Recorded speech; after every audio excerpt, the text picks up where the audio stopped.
The reason I set the explosives to freeze this world is because this world is broken. It's too far gone. There is no way to fix it.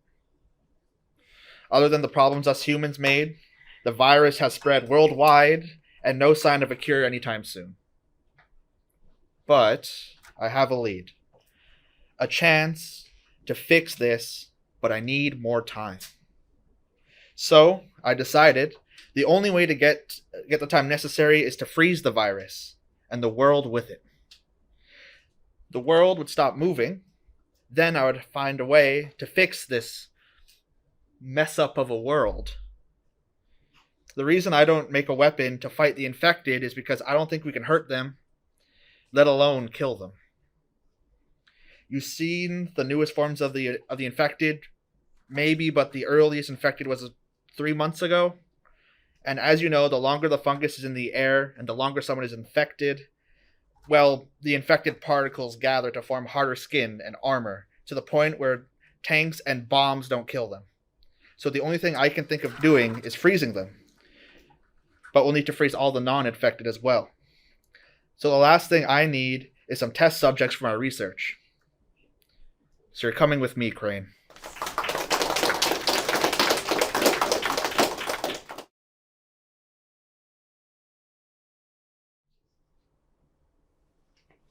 Oh my God. I was in this meeting for so long. I really needed to go to the bathroom, so I excused myself and I just walked right out the door. I was walking through this building looking for the longest time for this bathroom. And finally, I found the bathroom. I ran towards the door, busted it open, and looked around. I was looking for a stall, and then I ran in here. So I came in the stall, and I pulled down my pants, and I sat down, and I'm just about to finish my shit, and I realized there's no toilet paper. Sucks! I'm taking a shit, but I don't have toilet paper to wipe my shit with. What am I gonna do? You know? I can't just walk around the building with poop all over my pants. The hell? Oh, door just flew open. Who is it? Oh, just better be a janitor. Hey!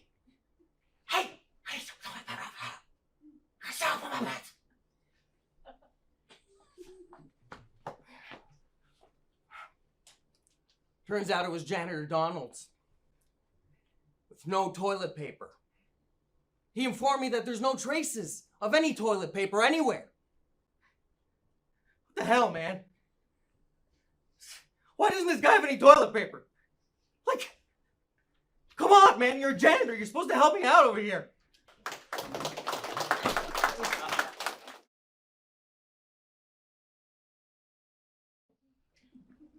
Hello? Yeah. The project is due in a week. Shit, what can I do? I know how to carve pretty much anything from antiques, wooden toys, but you don't get it, Mom. We're talking about a big statue on my hands here that's due in 1 week. You don't get it. And the stressful part is that it's going to be shown to thousands of people in all of Japan. The statue can be anything, and I know if you're blabbering about it's so easy, then why not try being in my shoes? Christ, if only I had more time so I could put more effort into it. That way, it'd be a lot easier to complete. I started carving away, carved and carved for a good 8 hours. Shit, I gotta step my game up, or else I'll let down a bunch of people for not completing the statue that I was assigned to make. What? Carve something smaller? No! This is serious. I have to carve a huge-ass statue, and it has to be perfect from head to toe.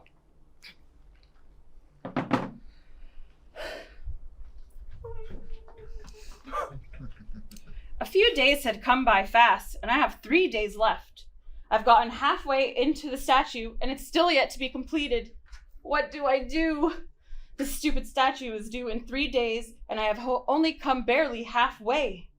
And obviously, no one else can carve in our family besides me. Damn it! I was acting like a whiny, helpless baby, and I have to admit, I sure was. But there's a reason. This project is due in 3 days, and it's super flippin' stressful. I decided to just completely give it at this point. The days passed, and there's 1 day left for this damn statue to be done. We have worked on it together, and I just had to add some final details to complete. I'm proud of myself. I finally finished. Finally! I'll bring it back to the garage. That way I can load it up in the trailer in the back and bring it in the morning, drop it off where the place is to show my project. And as I was going to the garage, the statue collapses and breaks. Damn it, I'm never carving anything for the rest of my life.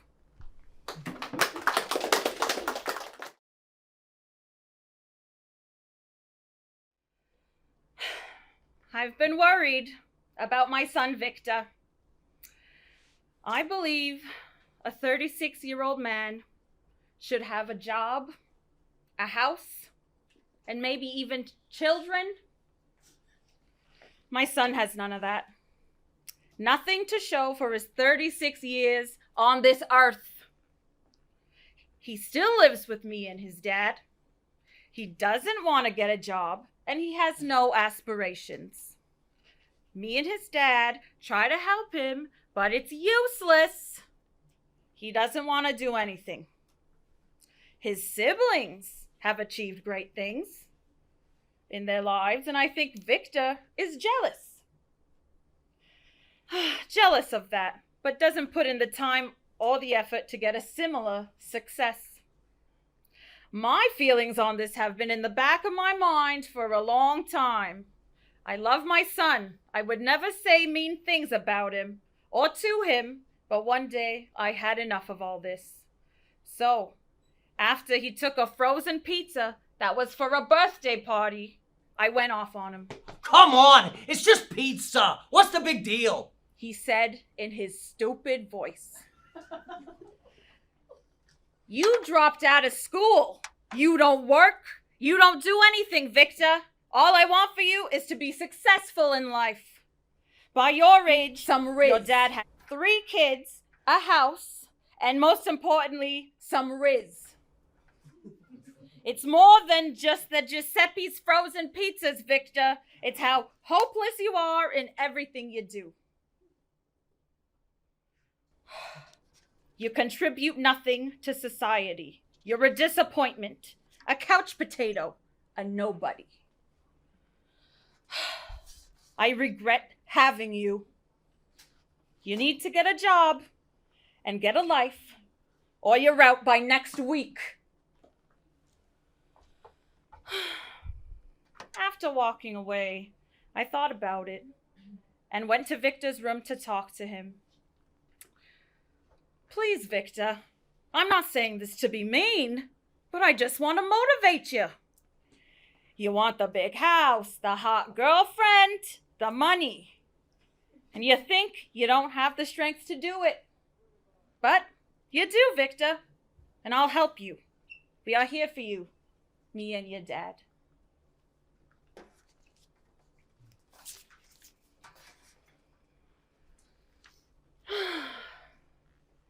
Victor changed his name to Jeff Bezos and made the biggest company known to mankind, Amazon. It goes to show anybody can achieve anything if you put your mind to it.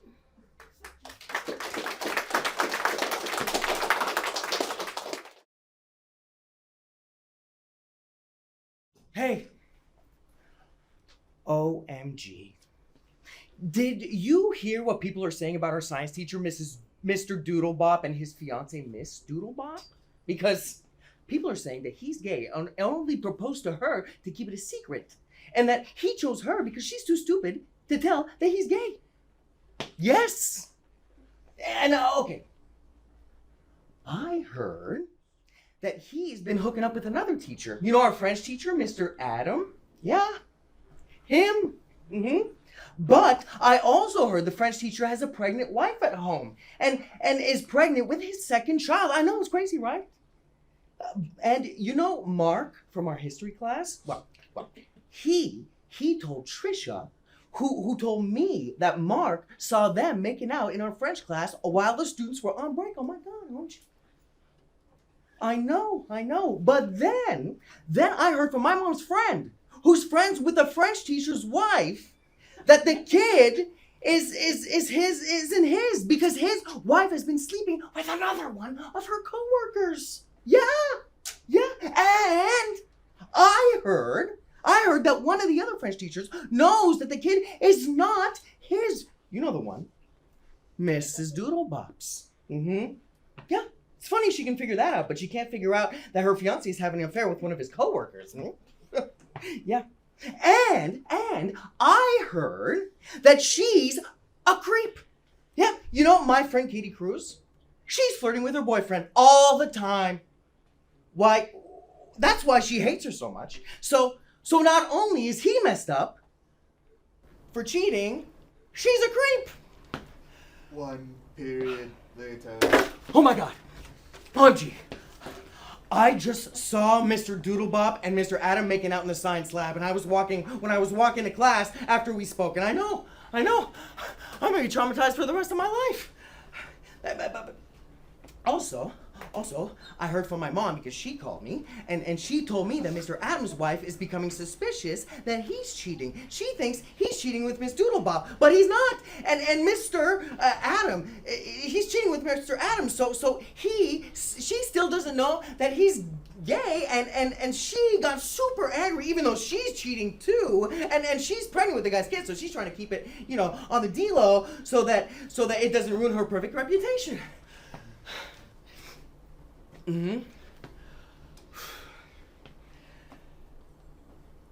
Yeah, well, anyway, whatever. I have to go to class, so I'll see you later.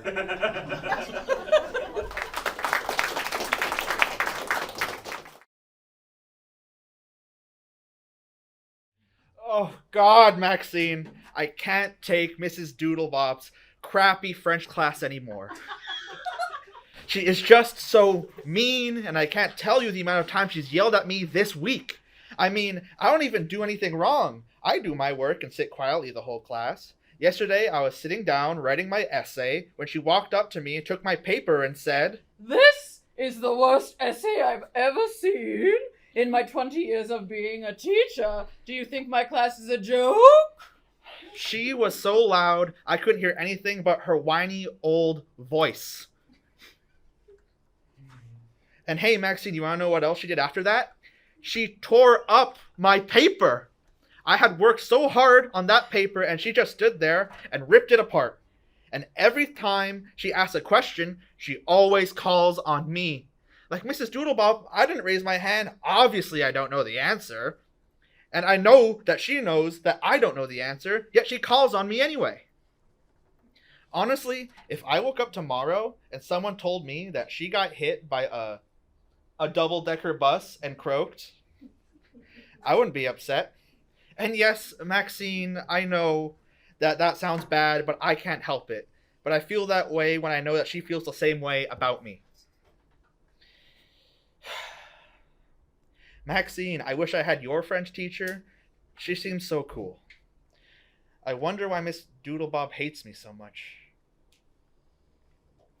Oh my god.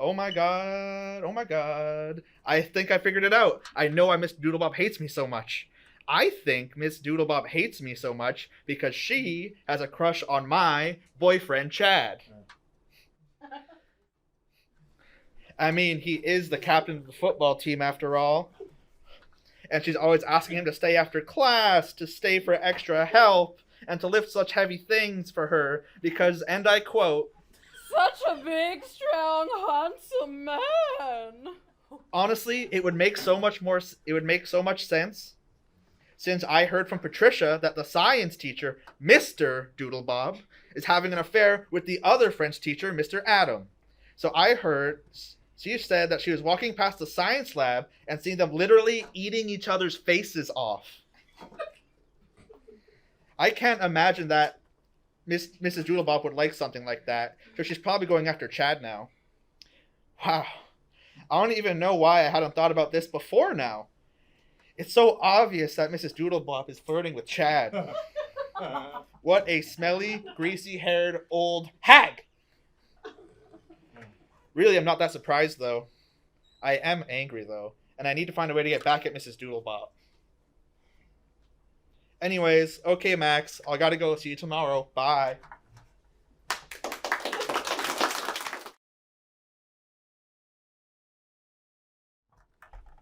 Yo, we're going to that game after school? Oh, wait. I gotta get money at my house, so I'll meet you there. Fuck. I've gotta have to walk home. This blows. Oh, fuck, my balls hurt. Oh, it's so cold! Yes, I made it home. Oh, shit. I don't have any money. Maybe I can sell something to Derek. He always buys something. Alright. Let's see. Alright, I'm gonna meet him at the park in 30 minutes. So I should make my way there. Fuck! I gotta go take a shit before I leave. Oh, fuck, there's no toilet paper! I'm going without wiping my ass? Nice, I got my money now. I can go to the game. Oh, shit! There's the cops, I gotta run. Where do I run? There's a garbage bin over there, I'll hide there. 3 hours later. It's been a few hours. Fuck, that was the scariest thing I've ever been through. I'm never selling again.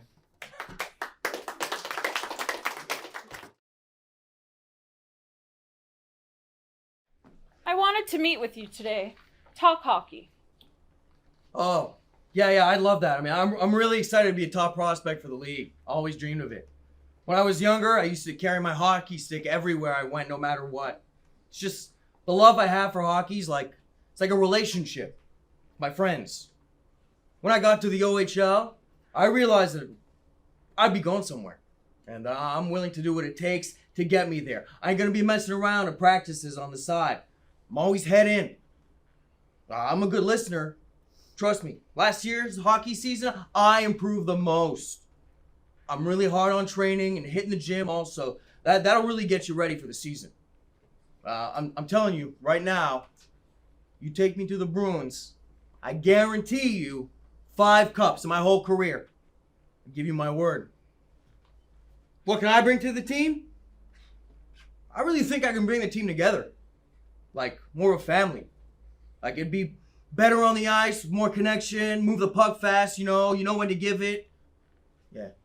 You already heard, too. I'd give you 5 cups. Mark my words. Yeah, I really understand about all that. I was a whole different person. I wasn't really thinking on how serious my hockey career was, and I really didn't think that I would make it this far, so I was just kind of messing around. Being put in jail was the worst time of my life. I wanted to touch the ice so bad, I just kept thinking about my hockey stick, and I just kept hearing skating noises in my head. I was really messed up. I don't want to... I went to rehab, and it changed my whole life.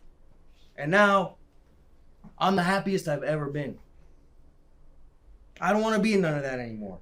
I just want to play the sport I love the most. People look at me all the time, wondering, oh, who's this guy taking his stick, his gross, sweaty, stained stick to dinner or everywhere? And I really don't care. It's like my passion to hold my hockey stick, so I'll sleep with it. I mean, you can't get a better relationship. You can be better at handling. Get a better relationship to the game of hockey by bringing it everywhere. Trust me. I know. I carried it my whole life.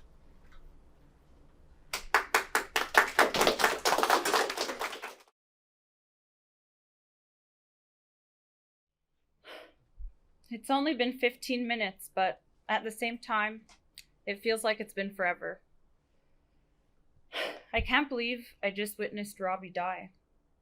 I really can't take this right now. Of course, this has to happen right now, right when I'm at my lowest. He's been receiving treatment for stage 4 colon cancer. He's been in my care for about 7 months now.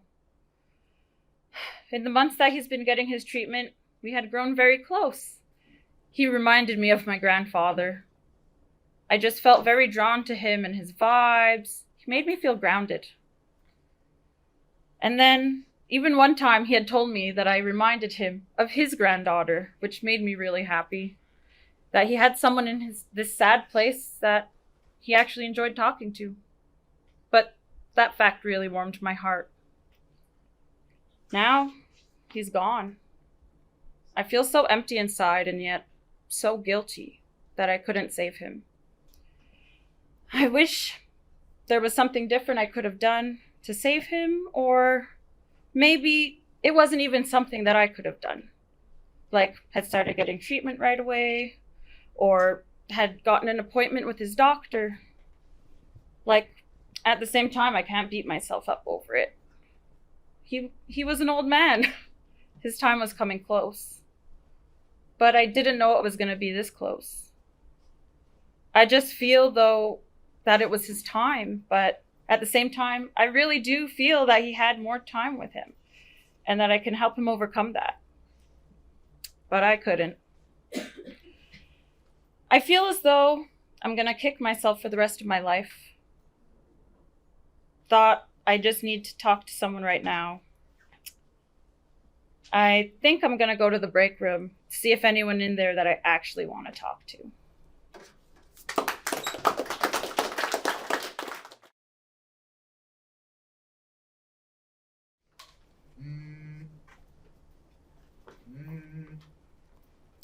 Hello, this is Mama Courtney's Pizzeria. How can I help you? This is she. Oh my God. Thank you for telling me.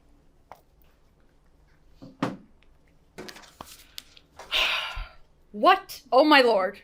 Why is she going to give me a bad rating? Like, what did I ever do to her? Or maybe I should just close every time she comes. Nah, I can't do that. I need my business. God, I don't know what she wants from me. Didn't she do enough to me in high school? God, once a bully, always a bully. She should just leave me alone at this point. Like, come on now. No cap. Why can't I get a different food critic to come in? Like, does it have to be her? I just gotta make the best food she's ever tasted because I know for a fact that she isn't gonna go and give me a bad rating. I'll come for her if she gives me a bad rating. She'll see. I'll beat her up if she wants to give me a bad rating. And then I'll blackmail her and tell people she picked her nose. Nah. Actually, I'll poison her because I don't even like her. So, anyways, it's been a week now. She ended up giving me a good rating because she liked my food. But I did end up poisoning her. And she ended up shitting and throwing up so much that she ended up dying. So now I'm on the run from the police. No cap.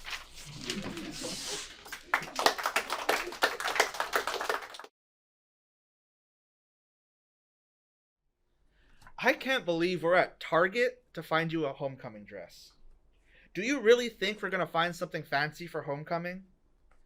What do you really think you'll find here?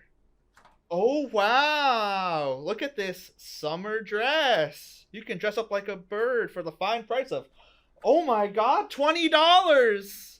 Save this dress for Halloween. It'll make the perfect costume. And you would definitely win the masquerade for ugliest duckling. I mean, I guess you could wear it, but that people would definitely say something about it. Shit, they might even throw some breadcrumbs at you. And you know what? If they actually do start throwing bread at you, call me. It'd look really good on my Instagram highlights. We could have at least gone to the mall to find something there. Listen, girl. We have been here for an hour. Do you really think you're going to find the perfect homecoming dress at Target? Let's be for real.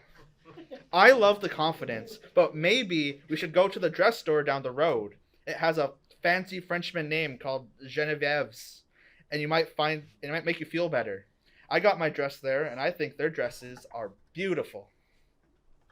You have tried on at least 6 dresses. I told you wouldn't find a dress, and I was right, as always.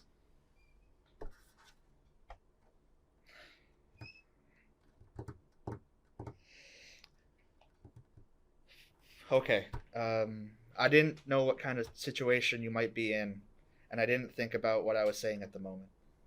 I kind of just blurted everything out. I know you could have asked me to chip in. I'd be happy to give you some money to find a beautiful dress, because that's what you deserve for dealing with me all the time. I'm grateful you asked me to come dress shopping with you. It's not too late. I'll take you to the dress store, Genevieve's, and when you see all the French and fancy stuff like that, you'll be really... All right. I'm sorry.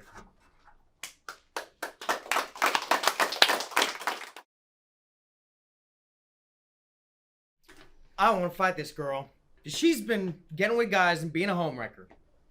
She even got with my boyfriend. I don't know who she thinks she is.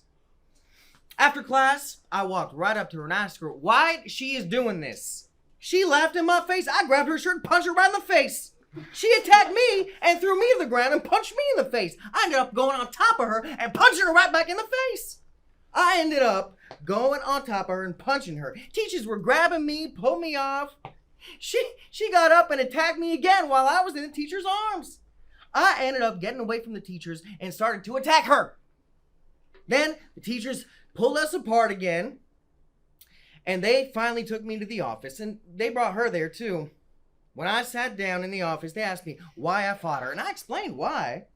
And they decided to suspend me for fighting. She only got detention. That girl deserved it. I never had so much rage inside me before. Anyway, when I came back from suspension, she approached me with her sorries. I obviously felt bad because her face was all bruised up. After a while, she started to talk to me a lot, and she was so nice to me. She was sending me texts all the time. Now she's my new best friend. She became a better person.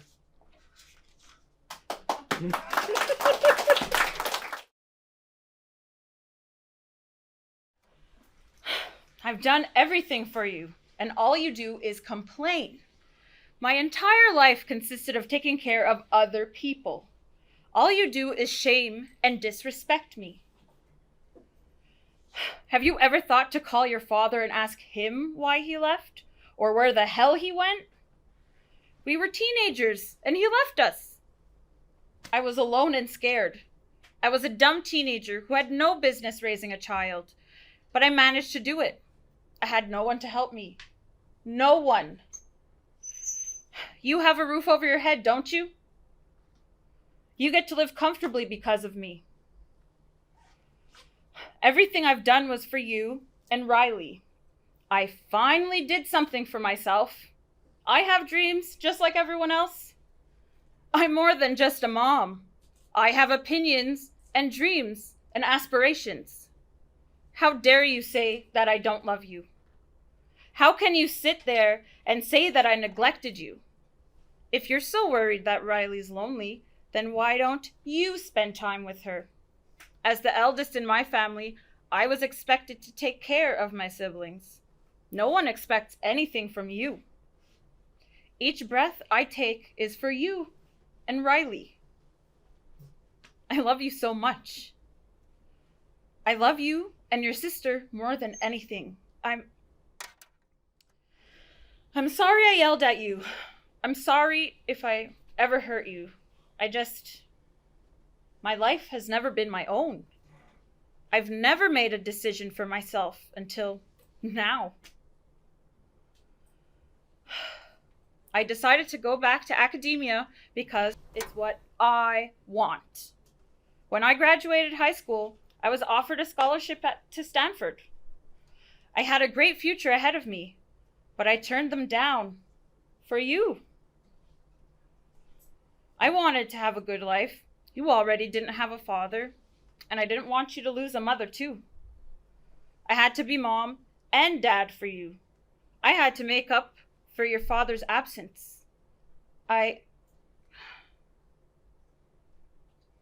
Not sure if I was enough or too much. I was too hard on you. I was trying to prepare you for the world. When I saw your little face for the first time, I knew I'd do anything for you. I devoted my life to you because I couldn't bear to ever see you get hurt. I'm pursuing my career now because you're all grown up. You don't need me anymore. I went back to school because I'm more than just a mother.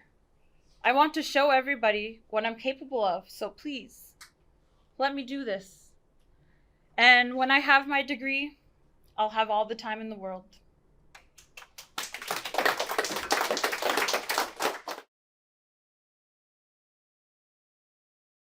Hey, you want to come to the store? Yeah, I need to get out of the house. I need milk. Why? Why? Because we need it. And milk is so good for so many things. Then me and Peter get to the milk aisle. And we see there's no milk. Why is there no milk? We look at the news. Newsman said the milk shortage is bad. All the cows have milk sickness. All the milk rots, then the milk can't be drunk. Then the cows can't make milk anymore. Well, then we go home. The newsman says there's a new cow, the chocolate cow. Then I'm even more pissed off.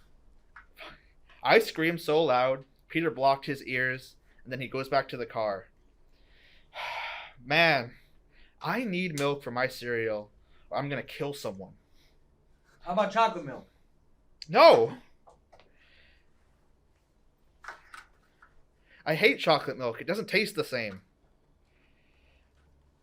Then I looked for milk. I looked for some more milk. There's no milk. I'm getting chocolate milk. No! I hate chocolate milk. God damn it. I'm gonna kill myself if I don't get milk. What are you a big baby? Grow up, Tony. Just shut up and let's get some chocolate milk and go home. Fine. Screw you, Peter. We get home, and I hated it. Tasted like shit. 2 weeks later, the newsman comes on, said the milk sickness has been cured. And then I go back to the store.